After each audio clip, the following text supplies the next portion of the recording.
Cannot agree more with the previous speaker. I think that was Mark Kakla when he indicated that 75% of the poor are rural or are in the rural areas. And I would like to add on that the chunk of that 75% are women who are engaged in agriculture. And that is going to be the focus of my presentation. Being a public health practitioner engaged in community education projects, I had an opportunity of doing that in several countries in my own continent, Africa, including my home country, South Africa. And what I have learned during that time is that there are a number of similarities.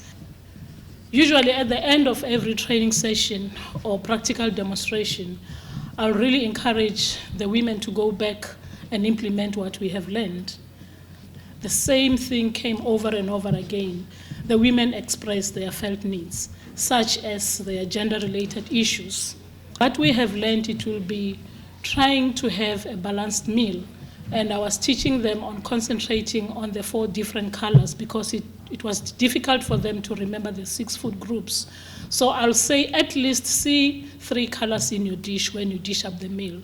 At least equal portions. At least see your green, see your yellow, see your brown, and if you can, at least your orange, that is your fruit. So in other words, the 3 colors was representing your carbohydrates, your staple, your vitamins, your protein, and your fruit, which is also your vitamin. After having done this for more than 10 years, a realization suddenly dawned at me. I suddenly realized that there was a need for a new approach.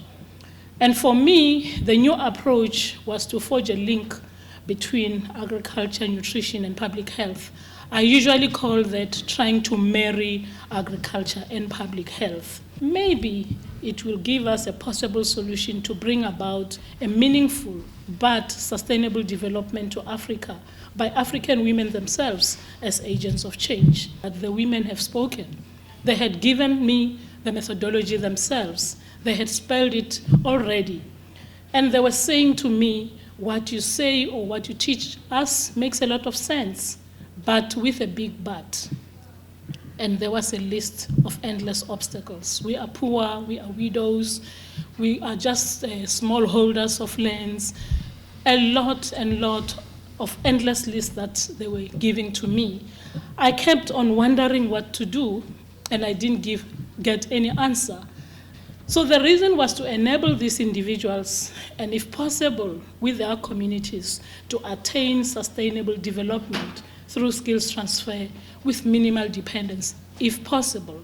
People are becoming dependent on handouts, and that robs them of the dignity, and they forget that they can take care of themselves. So here the idea, together with the women, we're exploring at how we can take charge of our lives, and we're not saying that we don't need help. We need help, but up to a certain point. We need to be independent. We need to take care of ourselves. Teaching them on how to plant in bags where they don't have space or they don't have sufficient water, and using or recycling your 2-liter bottles for irrigation. And we also plant oyster mushrooms, and this is also being transferred to other women, particularly for its protein content. With regards to other backyard projects where we combined backyard egg production with the planting of vegetables, these are the pictures of a group of 6 women that I have encouraged to do something out of what they have before they even started to access funds. And also there are other linkages which are processes of working with women through self-discovery methods and skills transfer to enable them to understand what malnutrition is all about. And once they understand what it's all about, then they're able to take care of without lots of handouts, by planting vegetables, vitamin A-rich vegetables, and also keeping some chickens for protein and other things in order to have a balanced diet. Invest in women, and I would like to say again, invest in women. And why investing in women? Because they are a driving force for rural development, and they are custodians of agriculture as well as main producers in developing countries, particularly in Africa, yet most vulnerable. They are also entitled to have methods that will allow them more time for leisure and to relax, because rural women usually don't have time to relax. It's starting as early as 3 o'clock in the morning, finishing late at night, so they deserve also time for leisure. Now is the time to strengthen that role that women are continuing playing as catalysts for change in Africa. Agriculture is a given platform for women, and it can be argued that given the necessary support and resources, women can just as well feed nations. And this can be done by linking agriculture, health, and nutrition at village level. Thank you.